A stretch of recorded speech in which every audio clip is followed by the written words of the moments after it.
The deleveraging has begun, and it's going to be vicious and costly and severe. It's going to affect everyone and everything. It's going to affect you, it's going to affect me, your coworkers, your boss, the corporation you work at, the municipality you live in, the state you live in, corporations that you work for, even nonprofit organizations, even countries all over the world will be affected by the deleveraging starting in America right now.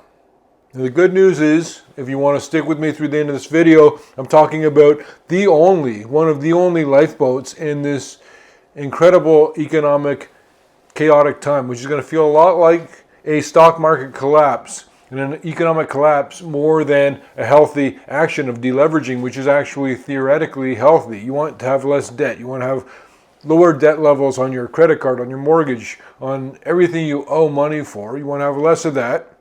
But it's not going to feel like a good thing as we deleverage. Unfortunately, a true deleveraging is going to feel a lot like a stock market and economic collapse more than a healthy recovery to getting into a place of less overall debt. Now, I always like to ask you guys early on to help more people like us to avoid this train that is derailing. And I ask you to do that simply by clicking the like button on the video. Please do that, it helps us a lot. Now back to deleveraging. Deleveraging simply means reducing your debt level.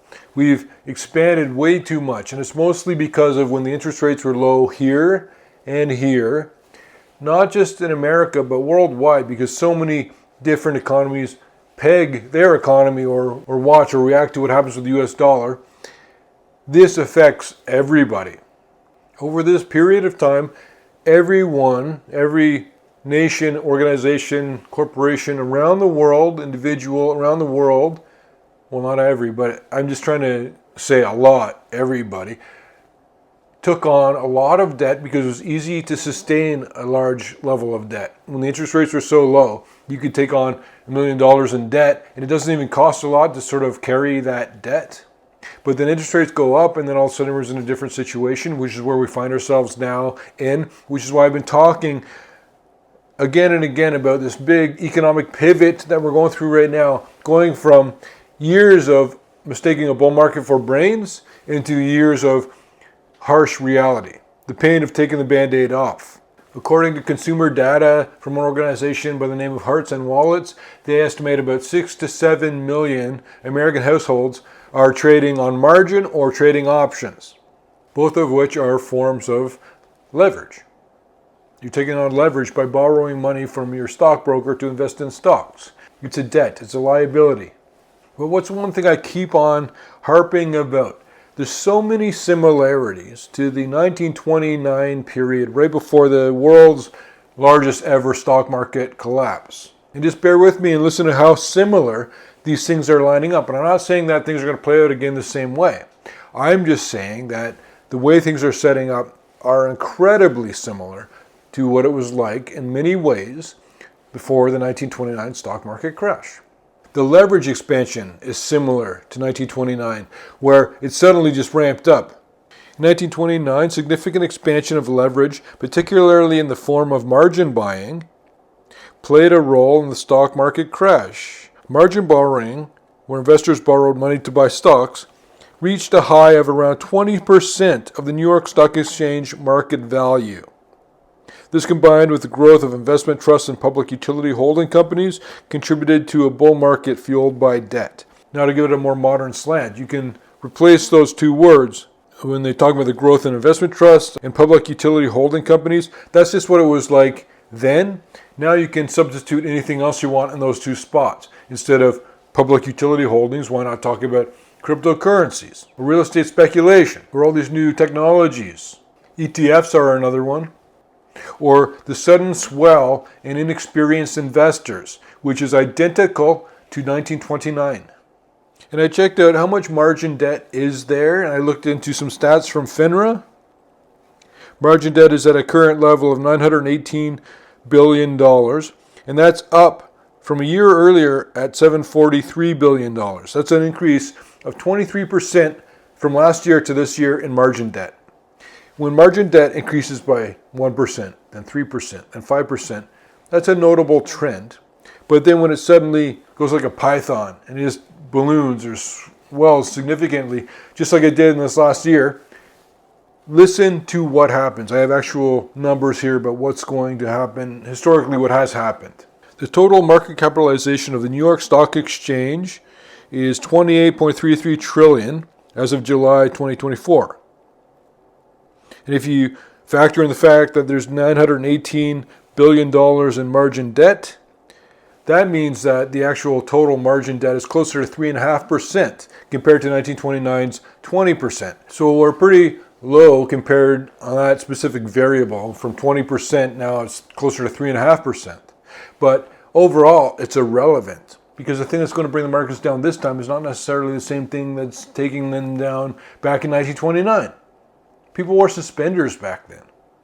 It's a long time ago. Here's a screenshot of the S&P versus margin debt as a percentage, and you'll see, and what I wanted to tell you about how things are going to play out, the astonishing surge in leverage in late 1999 peaked in March 2000. What else happened around that time? A similar surge began in 2006, peaking in July 2007, 3 months before the market peak.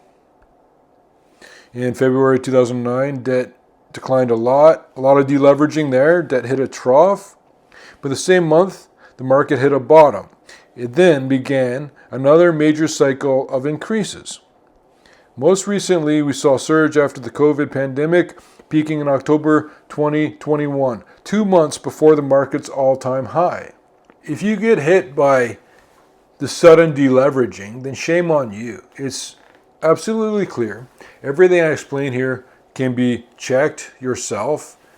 Plenty of information, and there's plenty of historical precedents, all of which agree with what I'm saying. But it's not just America that's down in the stock markets right now. Japan, Italy, China, and I'm talking, these are countries where their markets are down close to or more than a correction of about 10%. Hong Kong, France, Germany. But there's a lot of ways to deleverage because this is an absolute necessity for any economy. You can't not deleverage. When you start seeing some of these bankruptcies, that's a form of deleveraging. When you start to see margin calls, so that's one way to deleverage. Foreclosures on unpaid mortgages is deleveraging. Repossessions on your automobile, that's a deleveraging because your amount of debt you owe gets reduced. Sometimes the company is taking a bit of a hit. Sometimes most of the hit's on your shoulders. But either way, people have too much debt. And as we shrink how much debt we all have, corporations and countries too, it's going to be painful. That's how you get out of this stuff. You have to take a lot of pain. The biggest, quickest way to deleverage would have been to revalue gold to $25,000 an ounce or something like that. That wipes out a bunch of debt compared to assets. Repayment of debts is a way to deleverage, being generally more responsible by not spending as much and putting savings down against your debts, paying off your credit card bills. But the big one is margin calls. Margin calls are always like dominoes, and that will also then play into more margin calls with more people. And again, there is a safe haven in this storm, and I gave you guys a safe haven throughout this whole downturn so far. A lot of you are doing really well with your investments. If you're been around at all with me, you're into some really good high quality gold and silver mining companies, which are doing tremendously well, while everything else around us is crashing as I told you it would. And of course you waited long enough, and as I promised, the one lifeboat in all of this is, you're going to be glad to hear this for most of you who've been around with me for a while, but it is gold. Gold is the lifeboat in this deleveraging because it's the same thing as the overall stock market is collapsing and the real estate market collapsing and the cryptocurrency altcoin market collapsing. It's all one thing, and the war is breaking out. You are going to want to own some gold. I've told you that maybe 80 times now. And if you don't, then I guess you don't listen to me. But gold mining and silver mining investments, the good high quality ones that are not going to go bankrupt, out of business, they will do a lot better and even very well throughout this economic deleveraging. And if you want to learn all about these kinds of stocks, we talk about it in the Peter Leeds newsletter. If you want the Peter Leeds app, it's available at peterleeds.com. And if you want to become a Peter Leeds insider, you got me holding your hand digitally for the rest of your life 24/7.